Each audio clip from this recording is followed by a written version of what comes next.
La parole de Dieu est un trésor inestimable. Ne laisse pas ta Bible fermée. Oh non, non. Lis-la, médite-la, nourris-toi. Lis-la, médite-la, nourris-toi. Bonjour. Toujours prêt.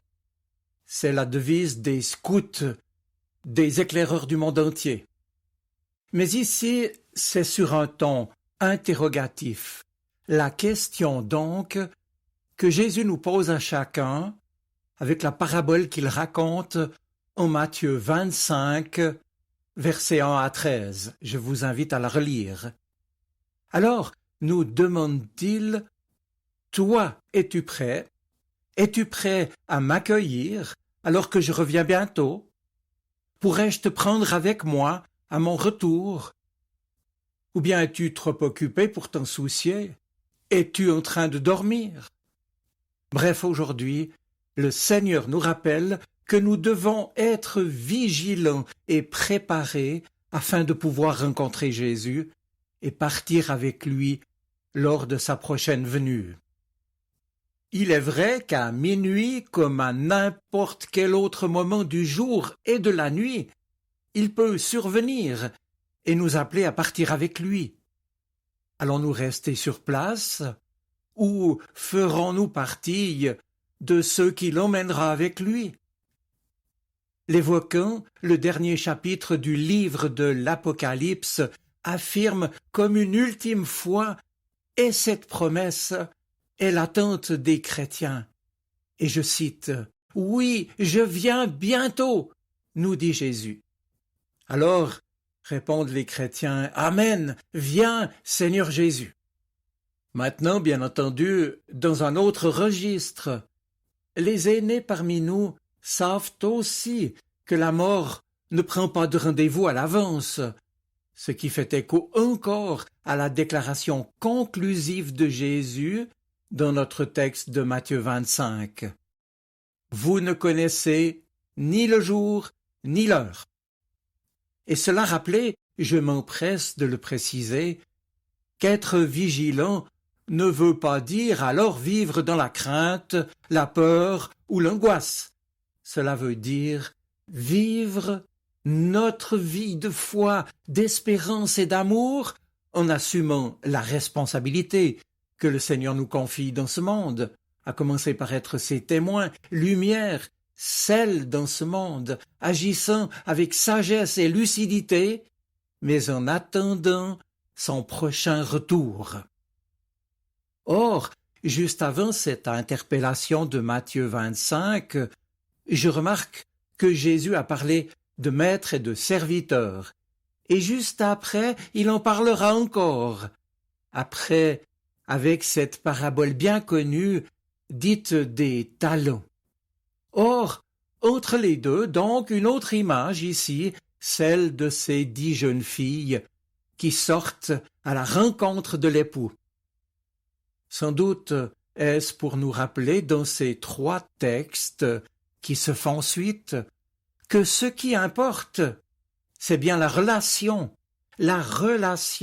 qui se noue entre le serviteur et son maître, l'attachement entre les invités et puis l'époux qui tarde. Car c'est vrai qu'il tarde, cet époux, mais en l'attendant avec patience et en restant dans l'espérance, Jésus nous invite à veiller. Veiller, c'est le mot important ici, veiller. Bref, toutes les jeunes filles, qualifiées soit de sages ou d'inconscientes ou d'insouciantes, toutes attendent l'heure où enfin elles pourront entrer avec lui dans la salle des noces. Toutes attendent, mais lucide constat, toutes s'endorment aussi, les insouciantes comme les prévoyantes. Leur tort se résume bien sûr au fait de n'avoir pas su veiller. Mais le tort des insouciantes est plus grave. Il consiste, nous dit Jésus, à n'avoir pas fait de réserve d'huile. Et puis, plus grave encore peut-être, va leur dire Jésus, c'est d'avoir pensé qu'à l'heure où enfin l'époux arrive, elle pourrait vite s'absenter pour faire un tour chez le marchand. Hélas, c'est trop tard. Le train, si je puis dire, est passé, elles n'y sont pas montées, elles n'étaient pas là. Elles ne sont pas là quand l'époux arrive et au moment d'entrer avec lui et avec le cortège de tous les invités à la noce. En y pensant, mes amis, je me dis que si elles étaient pourtant restées sur place, si elles l'avaient accueilli avec leur lampe même éteinte, reconnaissant certes n'avoir pas fait de réserve quand il en était temps, si elles l'avaient accueilli, même toute tremblante comme la flamme qui s'était éteinte sur leur lampe, lui, il les aurait vues et fait entrer. Son amour est plus fort que nos impossibles. Son amour est plus grand que nos incompétences. Son amour est plus grand que notre sottise. Lui, l'époux, le Christ qui vient, c'est ma conviction, leur aurait alors donné cette lumière qui leur manquait, celle qui, indépendamment de nos maigres réserves à chacun, peut briller en notre cœur et sur notre visage, celle que demandait déjà, il y a fort longtemps dans l'Ancien Testament, le psalmiste au psaume 4, « Seigneur, fais lever sur nous la lumière de ta face. » Alors, dit Jésus, es-tu prêt pour m'accueillir et entrer pour te réjouir avec moi? Il attend de nous une réponse non pas de bonne volonté ou de complaisance, mais une réponse de foi et d'amour, et ce, précisément, au cœur de toutes les occupations et de toutes les préoccupations qui tissent nos journées, car lui est toujours prêt à nous faire participer à l'avenir que lui a préparé pour ses amis. Nous ne savons ni le jour ni l'heure. Or, cette réponse à son invitation, en nous préparant, nous seuls pouvons la donner, toi comme moi. Nul autre ne peut la donner à notre place. L'ayant compris, il me semble que c'est la raison qui a motivé la réponse négative des filles prévoyantes et sages aux filles insensées alors que celles-ci leur ont demandé de leur céder un peu de leur huile.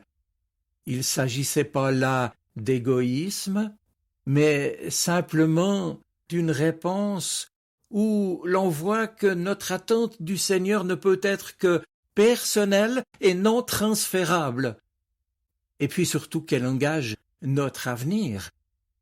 Allons-nous faire partie du cortège qui entrera pour se réjouir avec le Christ?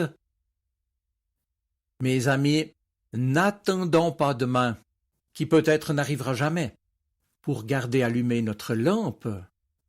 Nous sommes certes conviés à vivre chaque heure de notre vie avec tout le sérieux, toute la passion, toute la joie qu'un chrétien peut avoir pour son Seigneur. Mais la parabole ici nous enseigne qu'en l'occurrence, veiller ne signifie pas seulement ne pas dormir, mais surtout être prêt. Veiller, c'est être prêt. Toutes les jeunes filles en présence, nous dit le texte, se sont endormies avant l'arrivée de l'époux. Oui, bien sûr. Mais au réveil, certaines sont prêtes et d'autres non.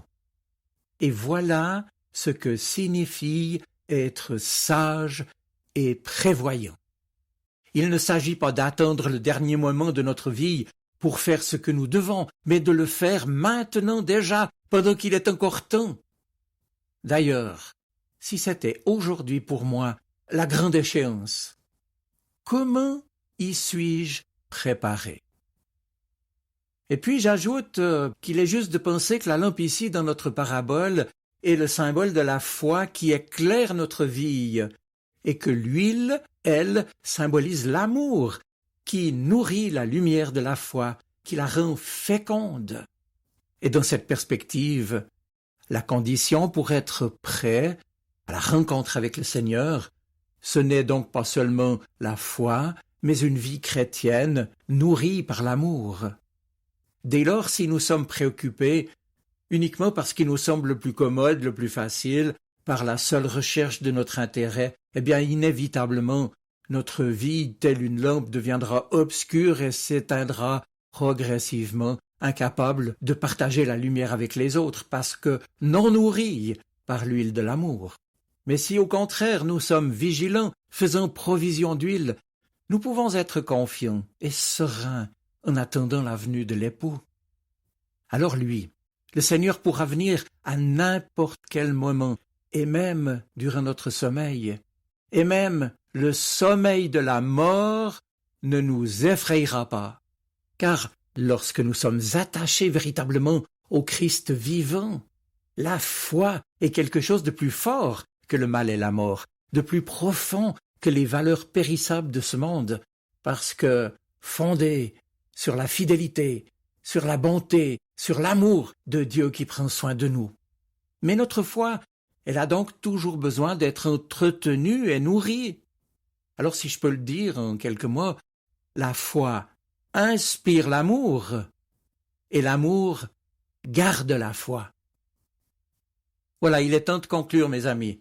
Être prêt, être vigilant, entretenir un sentiment d'attente et d'espérance, ce sont les enseignements que Jésus nous transmet aujourd'hui à travers cette parabole. Alors ne soyons ni naïfs, ni stupides, comme les 5 jeunes femmes restées derrière la porte. Leur naïveté et leur manque de jugeote n'ont pas seulement été de n'avoir pas prévu suffisamment d'huile, mais encore d'avoir sottement présumé de l'heure exacte à laquelle l'époux allait arriver. On a encore le temps, on verra bien. Veillez donc, car vous ne savez ni le jour ni l'heure. Tel est l'appel de Jésus hier comme aujourd'hui à ses disciples, et cela même si nous ne savons pas combien de temps cette attente peut encore durer.